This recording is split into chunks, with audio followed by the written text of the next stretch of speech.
Well, good evening, ladies and gentlemen. Good evening. Welcome. Good evening. My name is Ian Whittaker. I'm the Assistant Director for Programs at the Council on Global Affairs, and we're delighted to welcome Professors Shai Feldman and Khalil Shikaki back to the Council this evening. A few quick housekeeping points. We're on the record. We welcome social media, but please silence your phones before we begin. We're also live streaming tonight's programme. The Council organises over 200 events per year. Some quick highlights of upcoming programmes include November 30th, we'll be discussing Europe's future beyond the euro with Columbia University professor and Nobel Prize laureate Joseph Stiglitz. On December 13th, we'll be discussing Europe's lessons for combating violent extremism with Thomas Vogt of the OSCE's Counterterrorism Unit and Professor Robert Pape of the Chicago Project on Security and Terrorism at the University of Chicago. On December 14th, we'll have a discussion on the prospects for globalization in an age of political division with Jeffrey Garden. He's the Dean of the Yale School of Management, and Edward Luce, who's the Financial Times' US columnist. For nearly a century, the Council on Global Affairs has provided an independent, non-partisan platform for a variety of different voices to promote deeper global understanding and active US engagement in the world. Views expressed by individuals we host are their own and do not represent institutional positions or views of the Council. Turning back to this evening's programme, Professors Feldman and Shikaki will discuss developments in the Middle East in the light of the US election. I will then return to moderate the audience Q&A, but first, to introduce our speakers, please join me in welcoming the Chairman of Henry Crine and Company and Chairman Emeritus of the Council on Global Affairs, Lester Crine.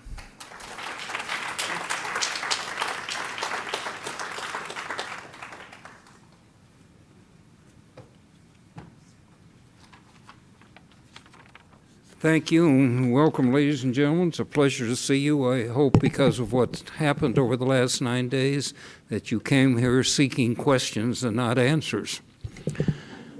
We all agree that there is no more complex and dangerous regions in the world than the Middle East, and we're all waiting really to see how the president-elect will approach the region.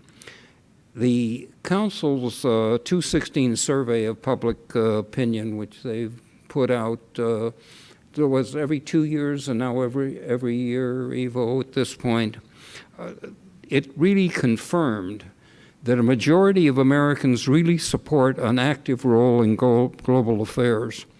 And we have with us tonight really two of my favorites at this point, two experts on the Middle East. Khalil Shikaki and Shai Feldman. They're really two of the reasons that the Center for Middle East Studies at Brandeis is looked upon by the government, by the Pentagon, by their intelligence service as really knowledgeable and balanced evaluators of the area. And for that reason, ladies and gentlemen, I can't tell you how many times they're called upon in order to give their analysis to especially the intelligence group. Khalil is the director of the Palestinian Center for Policy and Survey Research in Ramallah. He's really the basic combination of the RAND Corporation, Brookings, and CSIS for the Palestinian Authority, the PLO, and the Palestinian people. Shai ran the primary military think tank in Israel for many years before he took over the creation of the Brandeis Center a decade ago, and he's made a tremendous impact in the in the decade that he has been there. Now, one part of it I really do want to mention to you because I think it is so unique. The two of them, together with one of the foremost Egyptian scholars, actually teach at Brandeis University. You have an Egyptian, an Israeli, and a Palestinian. They not only teach and have to remember what they said, but they co-authored together a book, Arabs and Israelis, Conflict and Peacemaking in the Middle East. I think it's the most amazing combination that you will probably ever see. I just wish we had more of it. Ladies and gentlemen, Khalil Shikaki and Shai Feldman.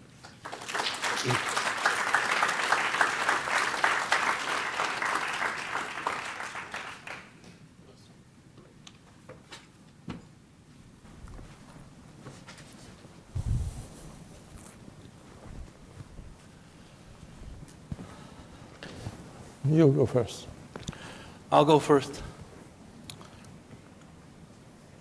I'll give you the bad news, and Khalil will give you the good news. So I'd like to make essentially 4 points. And in a way, they're all derivative of one major point. And the major point I'd like to make is that the new president of the United States will have to dealing with the Middle East, he will find very quickly, involves something more complicated than a simple negotiation process. Throughout the campaign, I'm sure you've seen time and time again, he talked about negotiating a better deal. And I think he had in mind a situation where the US has some counterparts and it will negotiate with the counterpart and get a better deal. And the point I'd like to make is in the Middle East, the new president will face a more complicated story that requires more of what I would call alliance management than bilateral negotiations that the president-elect, I think, is used to from his experience in the business world. So I would like to basically say there are 4 kinds of alliance management issues that the president will face. And I will focus on the issues that actually are not about the issues that we normally focus on, which is Arab-Israeli issues. But my colleague Khalil Shikaki will deal more with the Arab-Israeli part of the story.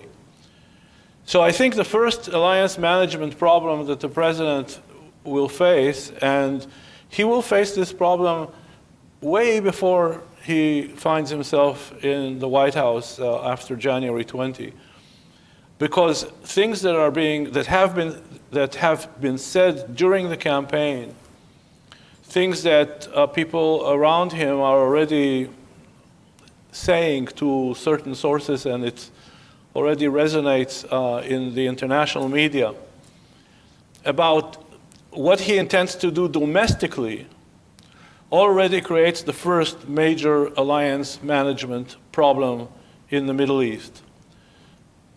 And I refer first and foremost to the whole issue of how Muslims will be treated in America. And so in the last 24 hours, there's another wave of references in the international media to the idea of a Muslim registry that will be implemented by the new administration. And I refuse still to believe that the next administration will go in that direction. But one thing that needs to be appreciated is that these kinds of measures will have, the first impact they will have is not with America's relationship with its adversaries in the Middle East. Its first impact will be on America's relations with its friends in the Middle East, or those countries that see themselves as allied with the United States. Because that means that young Egyptians, young Jordanians, young Saudis, young members of the smaller Gulf Cooperation Council that are interacting with America or coming to study here will be affected by whatever happens here. So that if they will feel that they're coming to a very inhospitable environment because the government is beginning to implement the kind of steps that were hinted at during the campaign, this will have implications, very clear implications, on America's relationship with its allies in the region. And I particularly emphasize the allies and not the adversaries. So that's the first issue that the new president will have to deal with. And I think, as I said, I think he will have to deal with on this issue way before inauguration, because people are reacting in that region already to things that are being said leaked by people around, from the Trump Towers in New York. So that's number one. The second issue is, which is right now primarily an alliance management problem, is what happens in Iraq after ISIS's defeat, towards ISIS's defeat in Iraq, and what would the day after look like. And the problem here is, first of all, that the US has a problem with the government in Baghdad. Because if the government in Baghdad does not fundamentally change its relation to the large Sunni minority in Iraq, then the discontent that began immediately after the US invasion 13 years ago, 12 and a half years ago, that resulted first in the rise of Al-Qaeda in Iraq, which then morphed into ISIS. That process will continue, and even if ISIS is defeated, and even if its land presence in Mosul is obliterated, if this problem is not dealt with, which is to say, if the Sunni minority in Iraq is not included in the governing mechanisms of the country and feel that it's being pushed out, then we will just see ISIS being reconfigured, and it will also metastasize. It will metastasize to some extent in any case. We have a big problem. So that's one problem of the Iraq problem. The second problem, which is again an alliance management problem, is that all of America's allies in this war on ISIS in Iraq have very, very different ideas about what the day after should look like. And if you see the increased involvement of Turkey in the Iraqi story, and we'll deal with the Syrian story in a second, largely this is not about defeating ISIS. This is largely about making sure that the Kurds are not going to be the primary beneficiaries of the defeat of ISIS. And so you've got a situation where the Kurds have their issue, where Turkey has its issue, where Saudi Arabia has its interests, especially, again, with respect to the Sunni minority in Iraq and so on. And of course, the ever-presence of Iran in the story, but Iran, of course, is not an American ally. So dealing with this question of Turkey and the Kurds and the Saudis, all of them are America's allies, and all of them have different conceptions about what Iraq post-ISIS defeat should look like, is the second alliance management problem. The third, which is somewhat similar, although even more complicated alliance management problem, is in Syria.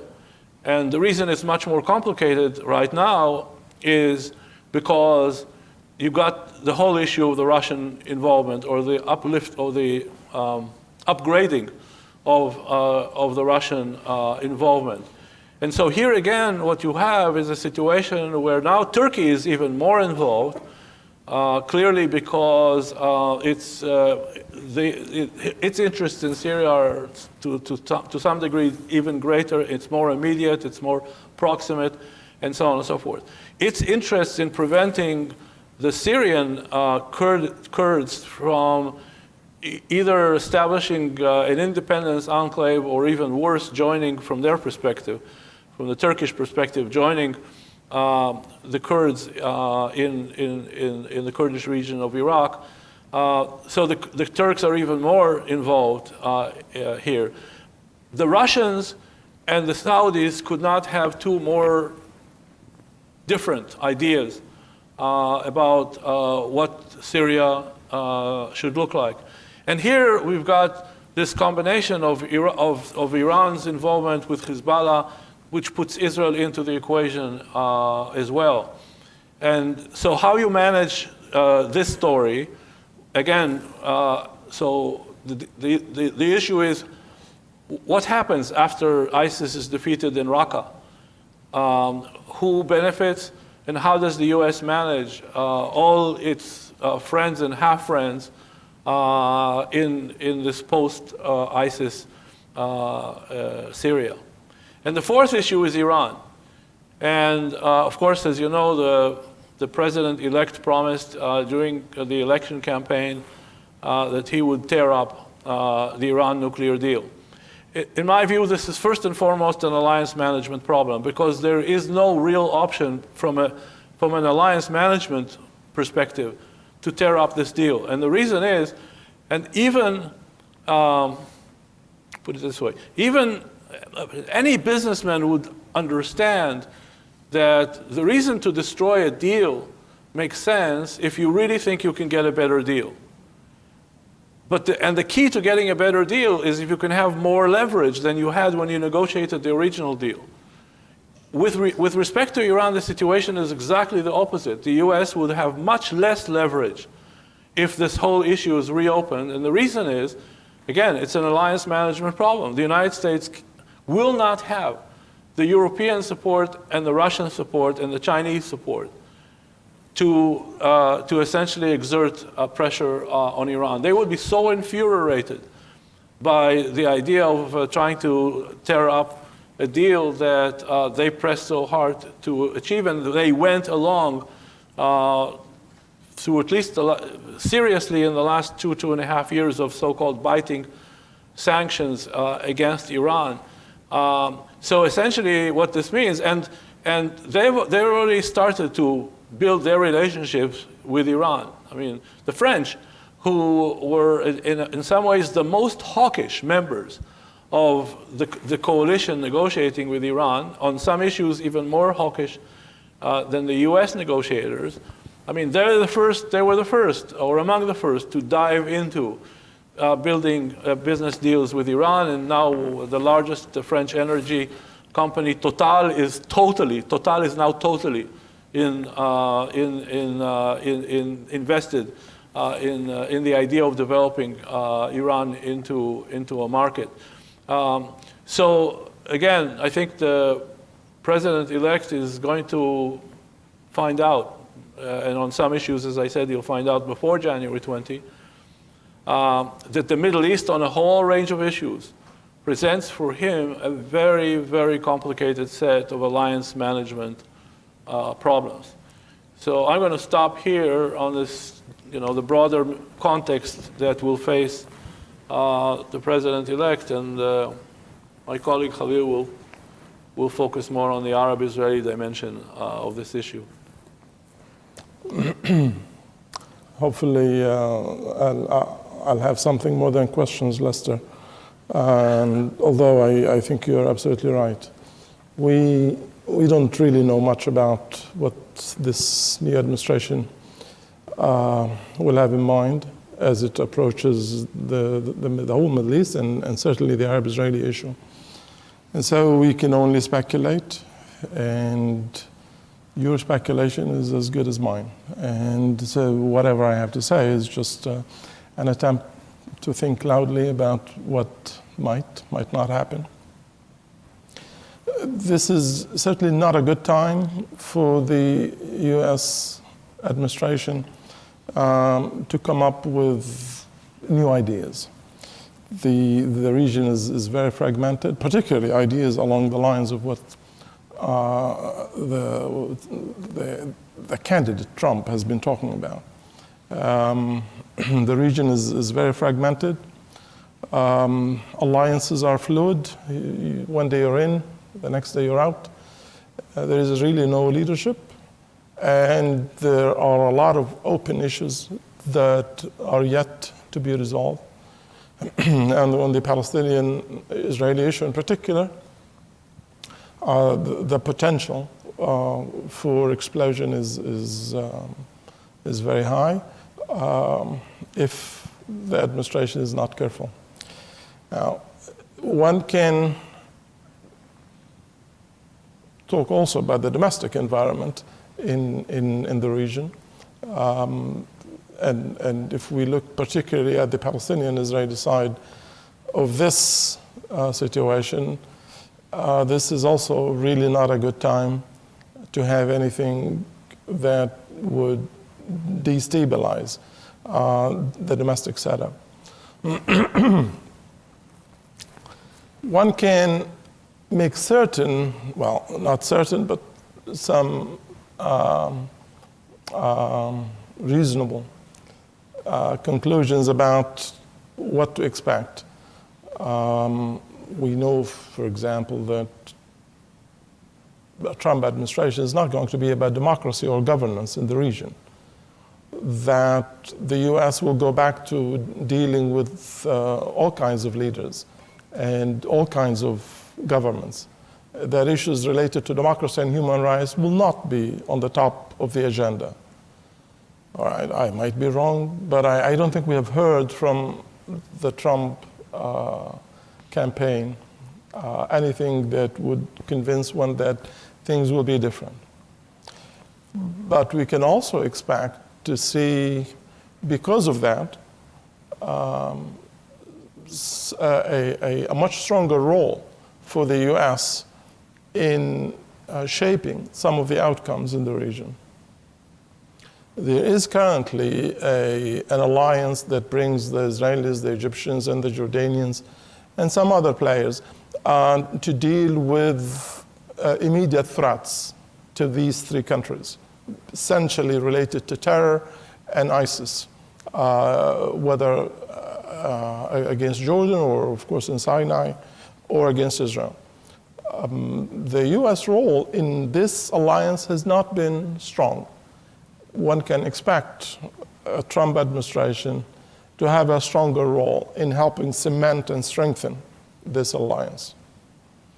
It certainly is not going to be easy, particularly if some of the things that Shai has spoken about, if things here in this country, for example, take a change in the direction of anti-Muslim sentiments, measures that the administration might take that will alienate the Muslims all over the world. This will certainly have an impact in the region. It will certainly contribute significantly to increase anti-American sentiments. And the ability of the US, therefore, under these conditions, to be able to manage this alliance that I was talking about, the Israel, Jordan, Egypt, will have to struggle if in the backdrop there is this issue of emerging anti-Americanism, particularly given the fact that this alliance is focused on combating Islamic extremism in the region. On the matter of Syria, it will be much more complicated for the administration, the new administration, to address. This brings Russia into the picture in a very strong way. It brings the Saudis into the picture, and of course it also brings the Iranians. And it becomes a lot more complicated. While a deal might, using Shai's term, a deal might be more likely, in fact easy in the first theater, on this one, it is going to be extremely complicated to try and juggle the interests of the various parties when addressing a Syrian policy. What kind of policy the US will take, therefore, regarding Syria, we don't know. Obviously, if human rights and democracy are out of the picture, this is one thing that I was willing to assume that will be out of the picture. Then how the US approach Assad will be different from the way that the Obama administration have approached Assad, and Assad could very easily become a potential ally of the US. It's complicated because of the Iranian issue, because of the Saudi issue, and because of the Russian issue. And whatever policies the administration decides to take vis-a-vis Russia, vis-a-vis Iran, will certainly have implications. One can assume that the administration will have strong interest in maintaining good relations with the Saudis, as this would also help complement a policy regarding Israel, Egypt, and Jordan. As the Saudis are in fact part of this, indirectly, part of this alliance. So it will be a lot more complicated in the case of Syria. But the real difficulty will be on the third theater, which is the Israeli-Palestinian. Here, although there is no open violence at the moment, the situation is also complicated. It is complicated because of the domestic environment. You have a right-wing government in Israel that, in general, does not view the two-state solution, which has been a fundamental concept that has guided the efforts of previous 3, 4, 5 US administrations. This Israeli government is not really committed, or let me rephrase it, it does not view the two-state solution as in the national interest of the state of Israel. Maybe it is willing to live with that policy, but is not really willing to act in accordance with what a two-state solution would entail. And you have a Palestinian on the Palestinian, and therefore, any signs that the new US administration is willing to turn a blind eye to policies that the right wing might wish to implement will have immediate and disastrous consequences on Israeli-Palestinian relations and the potential for violence. On the Palestinian side, we have a situation in which the divisions within the Palestinian polity between Fatah and Hamas, West Bank and Gaza, the fragmentation within Fatah, the lack of clarity about the succession process, the lack of legitimacy in the eyes of the Palestinian, of the largest majority of the Palestinian public, makes it extremely difficult for a Palestinian actor, in this case Abbas, to effectively deal with any shift in the US policy. His own weaknesses, given these circumstances, will make his reaction to be much less rational than it would otherwise be. What kind of policy the US decides to do, therefore, vis-a-vis the Palestinian Authority will also be critical. So it's not just about Israel building settlements and a Trump administration turning a blind eye to that, but it's also about the Palestinian reaction to that. And that reaction, as I said, might mean steps that Abbas might take that will be unacceptable to this Congress and to the new president. And the reaction will again, should not say anything about certainty here, might be different than the reaction we have seen so far from the Obama administration. In general, during the last 5 years or so, the Obama administration has shielded Abbas and the Palestinian Authority from the wrath and the anger of Congress. I'm not sure that the new president will be doing that, which means that if Congress decides to impose sanctions, sanctions will be imposed, for the most part. In fact, the US president, the current US president, during the last 2 or 3 years has not really been able to shield Abbas as much as he wanted. And US support for the Palestinian Authority has been in decline in recent years. And one therefore can conclude that this will probably continue, and US support for the PA might in fact cease completely in response to steps that Abbas might take.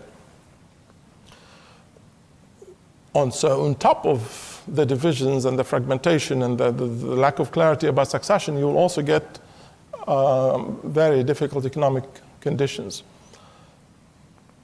On top of all of that,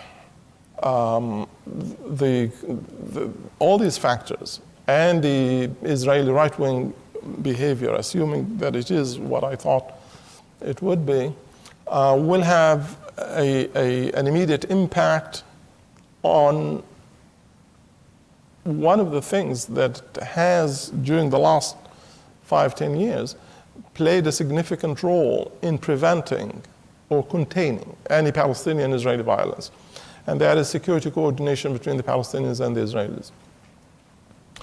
If security coordination is threatened because of the behavior of the right-wing government in Israel, because of the US reaction to Abbas's reaction, this will significantly increase the chances that there will be significant Israeli-Palestinian violence.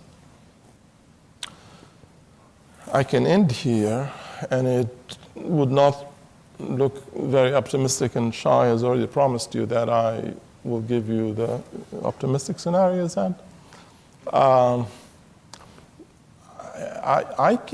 can offer the new president a deal, a really serious deal that he can try to make if he is up to the challenge. This is the first time in many, many years that the geopolitical conditions in the region have changed, and the kind of alliances that are possible today were extremely impossible 5 years ago.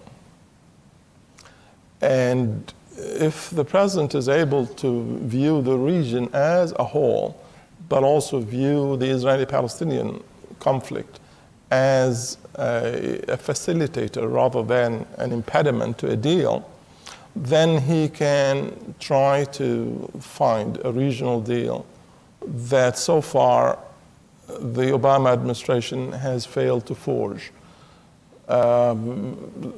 In his interview with the Wall Street Journal, the president-elect talked about the ultimate deal.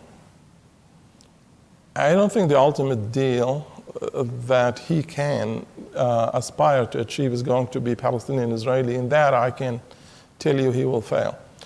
But if it is a regional deal that is more about Israel and the region, how to address the Arab concerns about Iran and Israel's concerns about Iran, and how to resolve the Palestinian-Israeli conflict while doing all of that, then I think there is room for optimism. If the new president is willing to view the challenge in those terms. I'm not sure he will be willing to take up the challenge this way. And I worry, I can't resist that. I have to go back to myself, being more, much less optimistic than I sounded a minute ago. Why don't you stop now?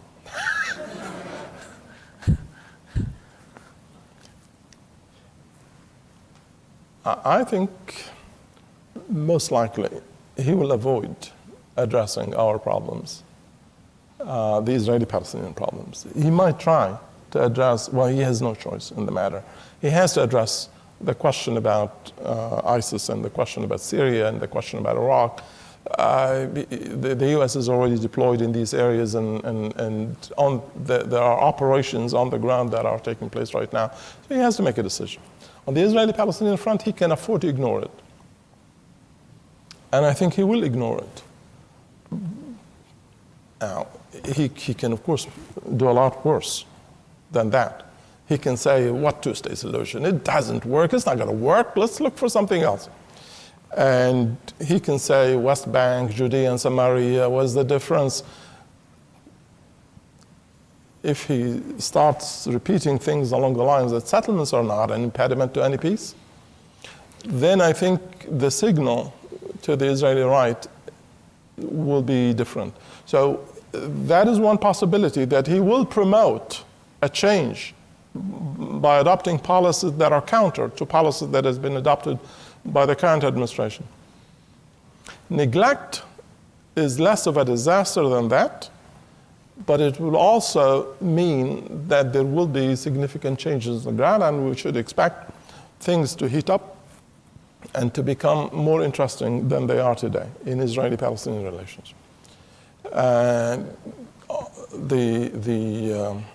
The more optimistic scenario is one that basically says conditions in the region do not pose a serious impediment to success. Well, I've started by saying that conditions in the region, in fact, are a major impediment. So if Trump is about making deals, if he is about succeeding in making deals, always succeeding in making deals, then this is a deal he is not going to attempt to make. Because this is a deal that, for the most part, he will fail in making. A lot of people in Washington will tell him that. And so I come back to somewhere in the middle. Neglect is the kind of policy that I think he will be adopting. This will give essentially a green line to the right wing in Israel to do a lot of things that so far this current administration has managed to constrain them from doing. And that then triggers a lot of other things, nasty things, that I think would bring about significant erosions in the current status quo. Not that the status quo is good, the status quo is not good, but it can become worse. And if we add to all of that what we started with, that is what happens here. And the US domestic policies are such that they generate anti-Muslim sentiments, and they thereby generate anti-American sentiments in the region, then this is really bad. How bad I don't know, maybe you know how bad it is, but I think at this point we're just asking questions, as Lester said. Thank you. So since Khalil failed to implement the charge, which is to give you the optimistic scenario, I will step in with a nuance to what Khalil said, and I think it's a relatively optimistic nuance. In the time period we're dealing with, in the region that we're dealing with, everything is relative.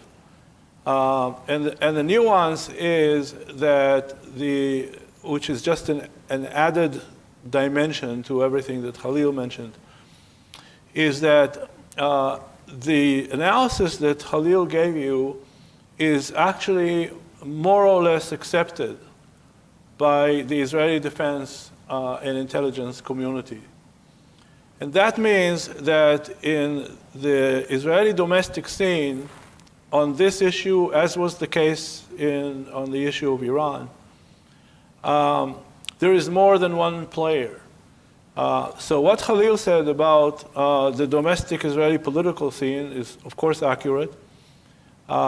We already see that certain right-wing elements within the government, within the Israeli government, are anticipating and regard some of the statements that were made during the campaign. And now that we have Trump being the president-elect, are already hoping that this is an opportunity for them to implement what some of these people have dreamt about for a long time. So you have more discussions about annexation and so on and so forth. But the Israeli defense community, of course, is in charge of making sure that Israelis are safe and secure. And they understand very well the analysis that Khalil gave you.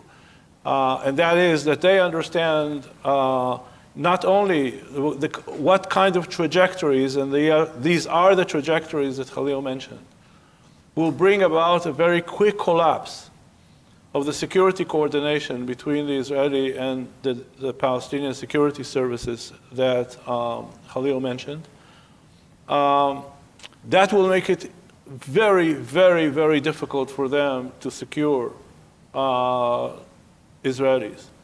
Whether it would look like the second Intifada with all its suicide bombings and so on in the streets and the shopping malls of Israel or not, is of course an unknowable. But they will make the argument. And in fact, they will not only make the argument, to the Israeli leadership to be very careful from taking steps that will in fact accelerate the processes, the negative processes that Khalil mentioned, at the professional to professional level, the military to military level, the intelligence to intelligence level. The Israeli defense community and intelligence community, because of the new, very close relationship that has been established over the last decades with their American counterparts, are also going to plead with their American colleagues in Langley and the Pentagon to try to do whatever they can. Of course, the commander-in-chief is the commander-in-chief, and he's the ultimate decider here. But I think that they will try to impress on their professional colleagues in America to clarify to the political echelons here before they make ominous decisions. What are the consequences of these decisions? So in my view, what you will see, again, and we already see some of this, paradoxically enough, in this interesting Israeli scene, the new Israeli defense minister, who for a couple of decades built himself a reputation of a super hawk, is now dampening down on some of these more dangerous predispositions, and I think that again you will see more of this kind of discourse between the professional and the political echelon in Israel, and I think that will also project to the discussion in this country, and that also has to do with the idea that Khalil rightly pointed out, this opportunity which is unprecedented. Because of the problem of Iran and the problem with Islamic extremism, there is a new regional reality in which the national interests, the national security interests of Israel, Jordan, Egypt, and Saudi Arabia are closer than they've ever been before. And in a way, how to leverage this potential.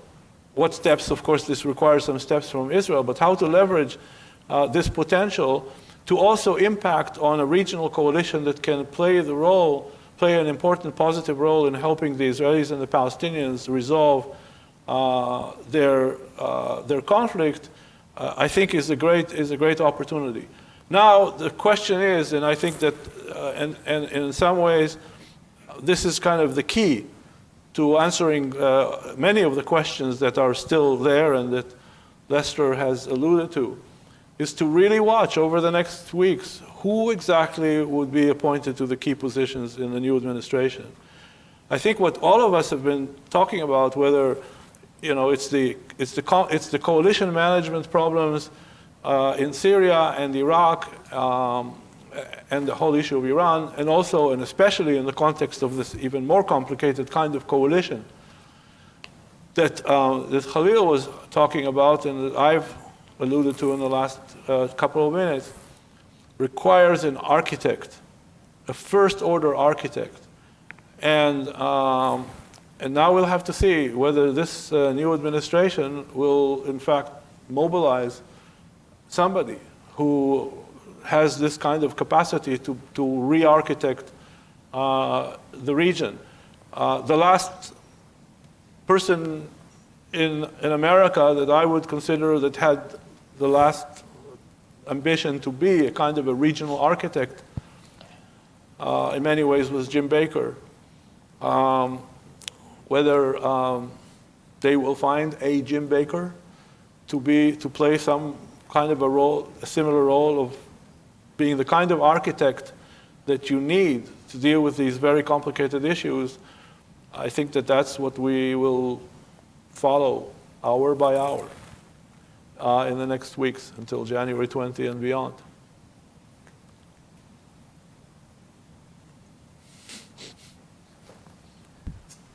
We'll now take your questions. If you have a question, please raise your hand. And Rachel on the far side there, thanks.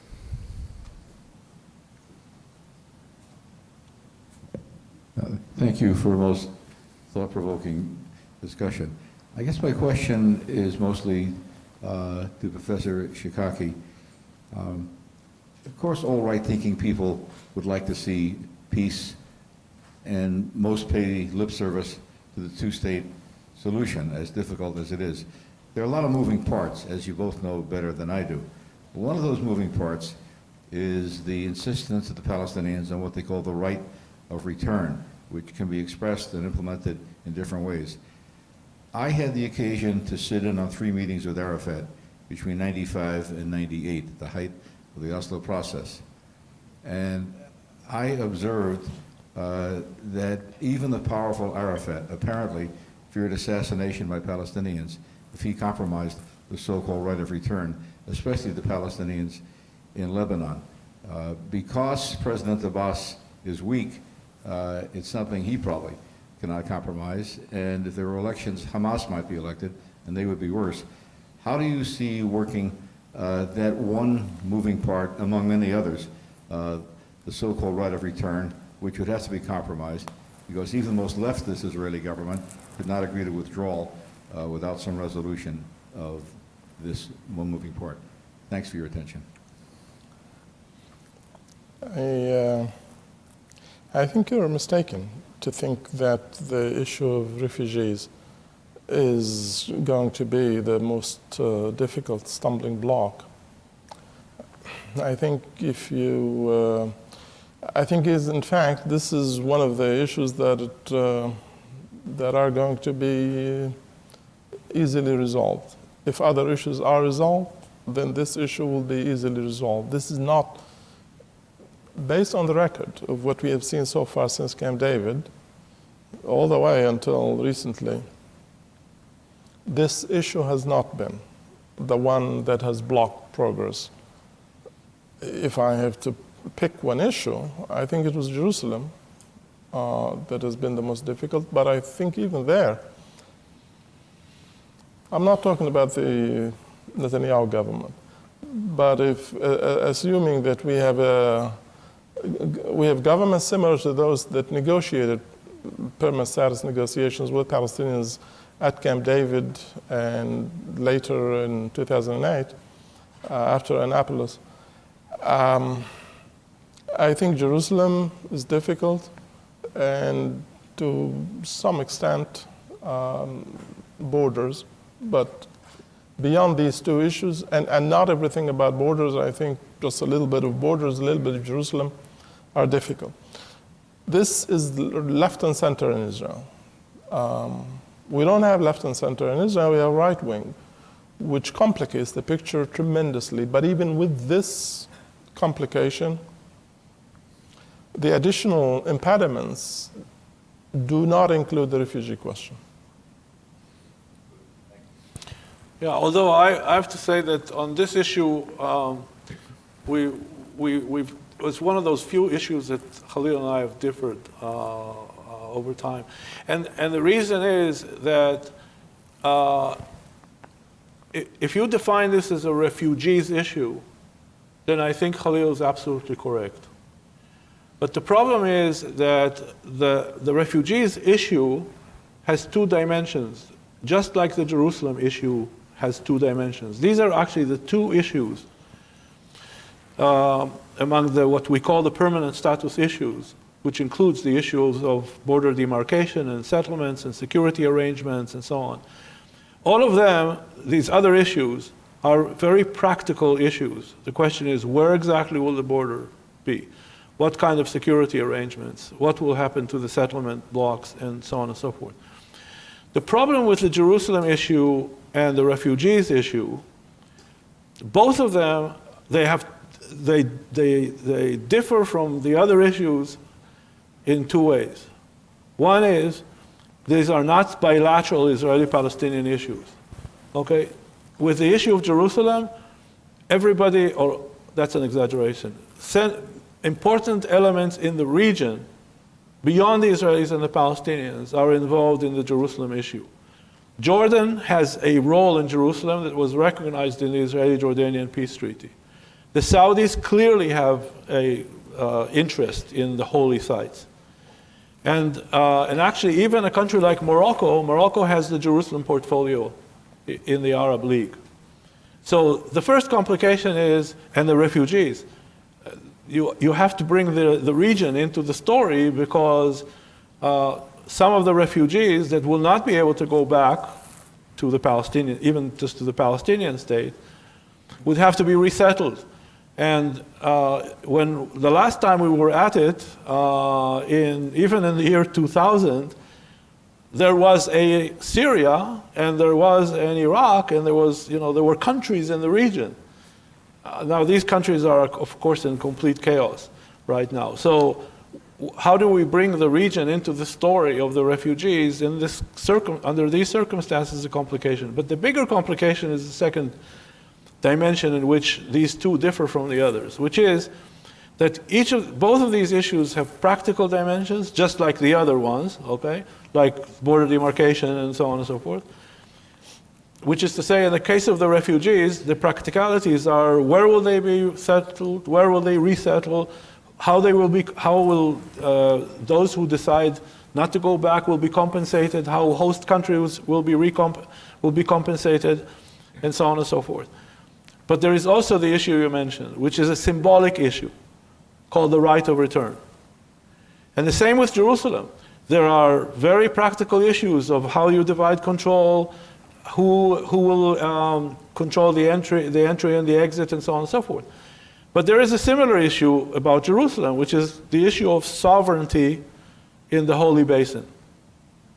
And as you know, in the last negotiations, all kinds of interesting ideas were, from a vertical division of sovereignty, where the Palestinians will be sovereign on the top, and Israel will be sovereign in the bottom, where there are locations like the King Solomon stables and so on, to the idea that the two sides will decide that God is sovereign over the Holy Basin.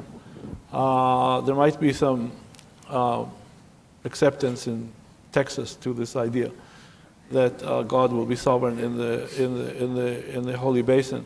But I think where we differ a little bit is that I don't underestimate the problem that is involved in these two symbolic issues, and especially because there is a fear, because among the Israeli left and center, this is why it's not a right-wing problem.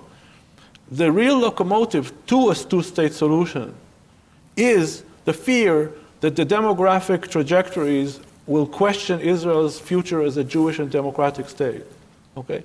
That even pushes a person like Avigdor Lieberman to support a two-state solution, even though he has his own ideas about how to rearrange the borders on this happy occasion that you're going to demark these borders.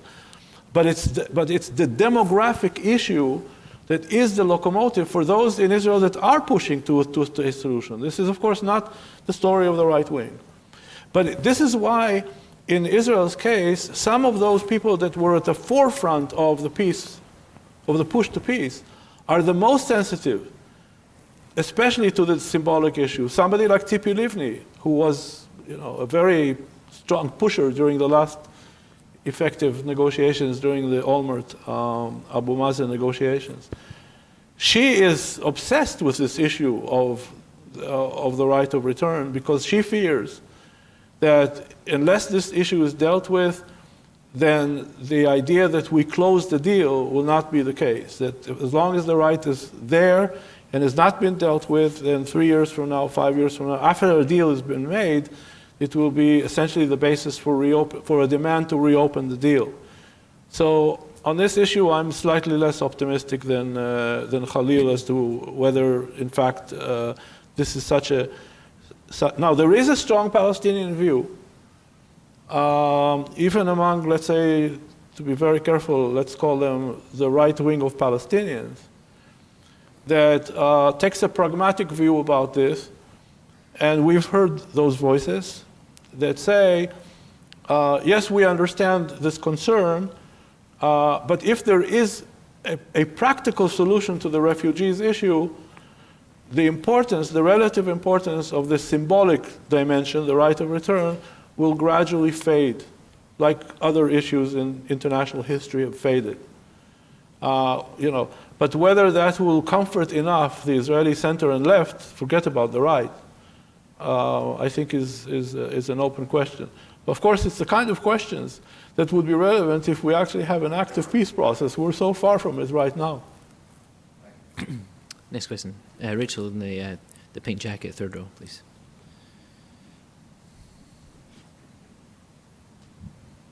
Two questions. A, is there anything that President Obama can do between now and January 20th on the Israel-Palestine issue? B, how on earth can you actually have a two-state solution with 600,000 settlers in the West Bank and Jerusalem? Maybe on this one we will also differ. So I'll give you, Khalil will give you the more, on this one I think he'll give you a more positive answer. On the first question, I think Obama can do two things. The reason I'm pessimistic is not because he can't do them, but because I actually don't think that they will change things significantly. He can articulate a Obama version of the Clinton parameters. He can update them and expand them and say, these are, based on my 8 years of experience, here are the terms of reference for a future effort to resolve this conflict. But we have to remember that as important as the Clinton parameters were, and we teach the Clinton parameters, I think next class, it's been 16 years now since the Clinton parameters were articulated. It didn't change anything on the ground. So or the other possibility is that the president will give a green light to a French Security Council resolution or some version thereof. But again, I mean, we have the Security Council resolutions to solve the problem. The problem is nothing happens with these Security Council resolutions, either 242 or 338, and so on and so forth. If you ask me in terms of likelihood, there is a move in the Israeli Knesset right now. It passed the first reading to try to legalize illegal outposts. I can easily see why the Obama administration, or might the Obama administration react to this by saying, okay, if that's what you think you're doing, fine. We'll give the green light to the French, and we will not veto that UN Security Council resolution. I just don't think it's going to change much. On the second question you ask, that is a difficult question. The numbers you gave are accurate in terms of the total number of Israelis who settled in areas that Israel conquered in the 1967 war.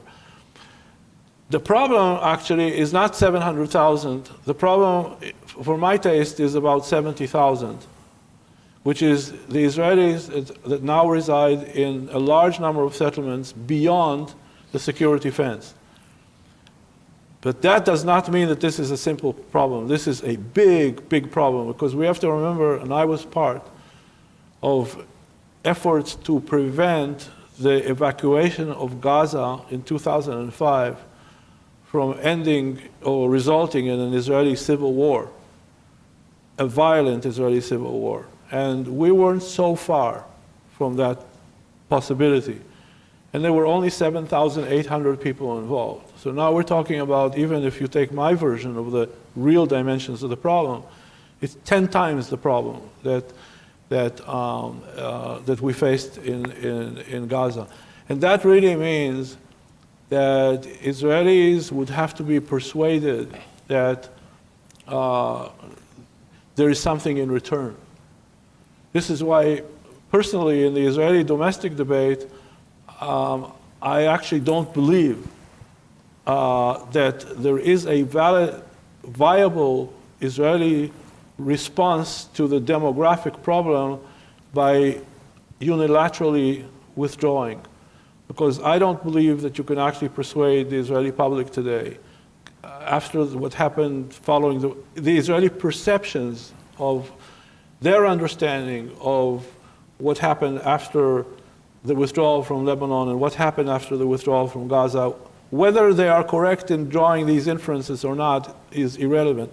That is a very strong belief in the Israeli, including the Israeli center. Very, very difficult to persuade the Israeli public to support this kind of a drastic move unless they get a feeling that they get something real in return, and that means peace.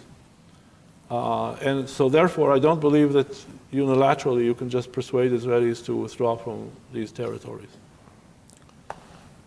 I can't see the Obama administration doing anything before leaving office.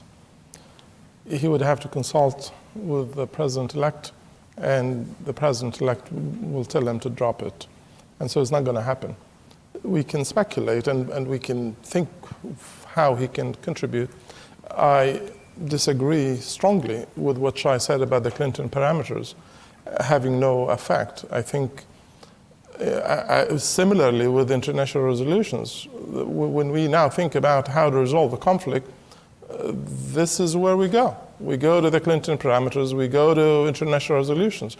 So a statement by Obama articulating American positions would certainly be helpful, although if they are opposed, as I would expect them to be, by Trump, you can easily undo any impact. The impact of articulation of what a lasting peace would look like would be the educational part in terms of sending a signal to Palestinian and Israeli public opinion that this is what is out there. There isn't really anything beyond that.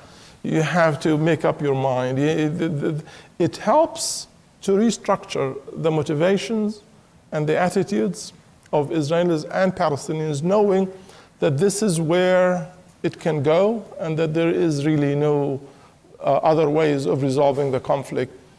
We have seen with the Clinton parameters significant change in the attitudes of Israelis and Palestinians alike.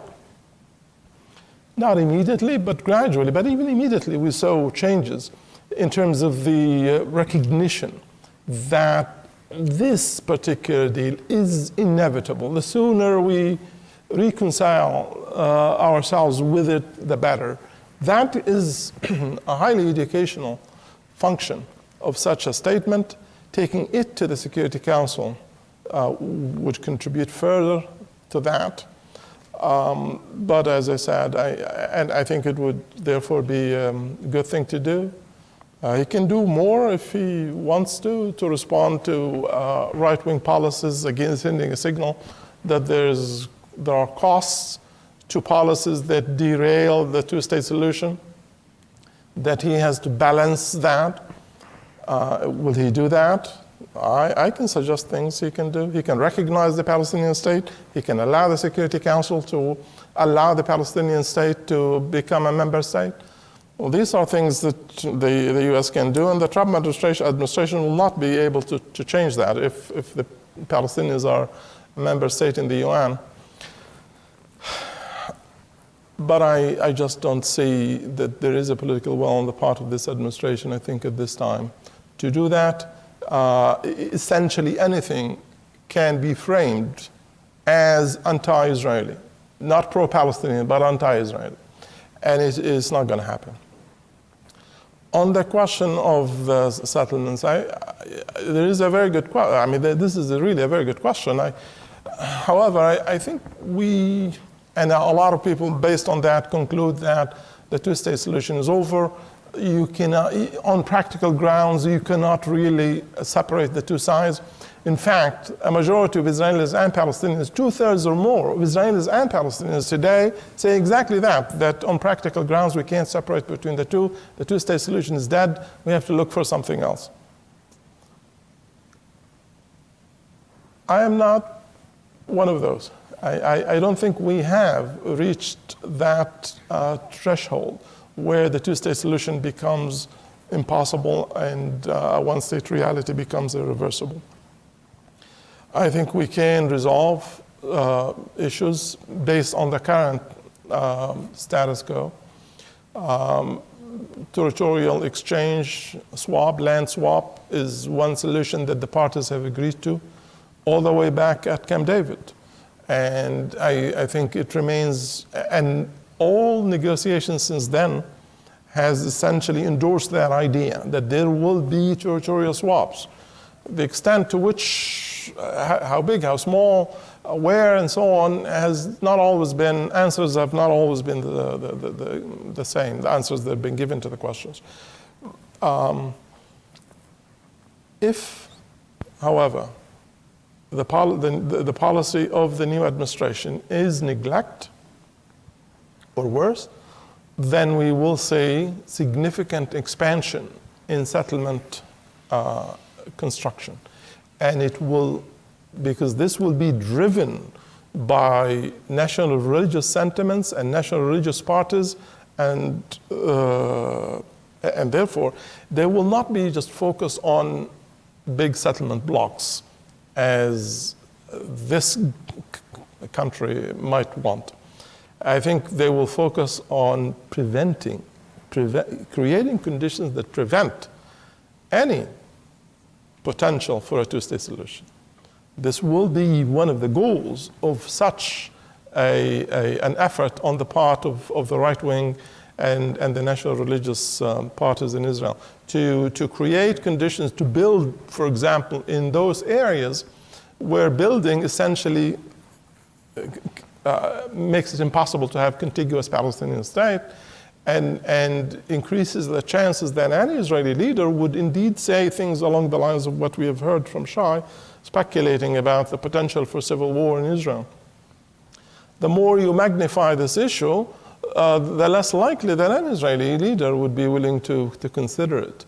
And so the danger, while I would say the danger at this point, the number of settlers and where they are is not an impediment to reach an agreement, given the swap idea is being acceptable to both sides. I worry that by the end of the 4 years ahead of us, we can't say that anymore. When you're looking at me to give her a more optimistic? So very quickly, I have time for one more question. We've got 5 minutes. Alana on the third and second row here, please.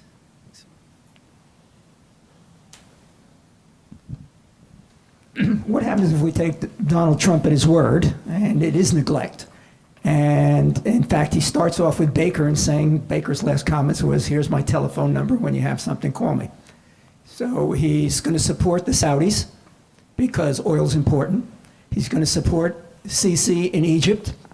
He is going to support the Israeli government. And he's going to say, work it out by yourselves. Those are my interests. What happens? Well, I argued that if you combine this with domestic policies that are directed at Muslims, then there will be significant explosion of anti-Americanism in the region. And this will be a very important complicating factor that will make things even more difficult. But what you can say that issues related to democracy and human rights are out. Given what happened in the Arab Spring, you should not expect to see a popular movement that would be promoting democracy anytime soon. It eventually will come, but I don't think we should expect that to happen soon. So authoritarianism is what is going to come out of all of this. And you forgot Assad from the list. I think Assad said Trump could be indeed a natural ally. And he's right. I mean, given what Trump has said during the campaign, you can't blame Assad for saying that. So he is certainly part of it, although the question about Israel, Assad might be a complicating factor, so we don't know how Trump would address that. In Israeli-Palestinian relations, I worry very much that what we're talking about in terms of expansion in settlement construction, in terms of addressing the Palestinian Authority, ending the support for it, for financial support, contributing significantly to the erosion in Israeli-Palestinian security coordination, and so on. I think this is a recipe for a major Palestinian-Israeli explosion. As I said earlier, I think the only impediment at this point to such an explosion is the fact that Israel is not going as crazy as it can with settlement construction, and there is something called security coordination, and the Palestinian Authority has defined that as a critical element in its continued functioning. Once we see American sanctions imposed, once we see settlement construction increasing, security coordination will diminish and will disappear, and we will then have to deal with the consequences, and I worry that the consequences will be an explosion and violence. Let me just add two things to that. One is there have been periods when the United States basically said, your problem, and it actually had positive impact. The US, for all kinds of reasons, could not orchestrate the Oslo Accords.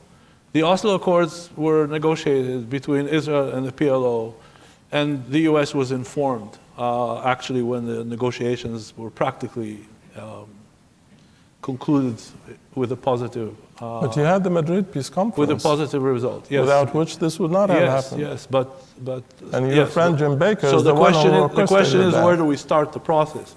But the reality is that the parameters within which the Washington talks took place was exactly the kind of parameters that could not allow the PLO and Israel to reach an agreement. They had to go through essentially a track 2 Norwegian orchestrated process to reach this. And the US, by the way, was very minimally involved in the peace treaty between Israel and Jordan. This is largely negotiated between Prime Minister Rabin and, but here's the deal. The reason why this could happen is because there was a global, regional, and domestic configuration. The stars were arrayed in the right direction to give Arafat in one case, King Hussein in the other case, and Prime Minister Rabin in both cases, a very strong motivation to reach a deal with the other side. We have a completely different domestic scenes and a completely different set of domestic actors. So the result will not be the same. The result would be the kind of slide that Khalil mentioned. So that's point number one. Point number two, if you take all of what the president-elect said during the campaign seriously, he will have some problems with the countries you mentioned, especially with Saudi Arabia. Because remember that one other aspect or dimension of what Donald Trump was talking about during the campaign is the issue of quote-unquote free riders. The question of whether NATO members are paying their share, but also the countries in the Middle East and the Far East that America guarantees, whether they, in fact, and so you can anticipate, again, if Donald Trump is serious, that he will put pressure on the Saudis to try to, reimburse America for some of the expenses it is bearing for the security of the Gulf region. So that's as long as you apply your assumption to all issues that we're talking about, is not going to be such an easy ride. Well, that unfortunately is all we have time for. Please join me in thanking our speakers tonight. Professor Shai Feldman, Professor Khalil Shikaki.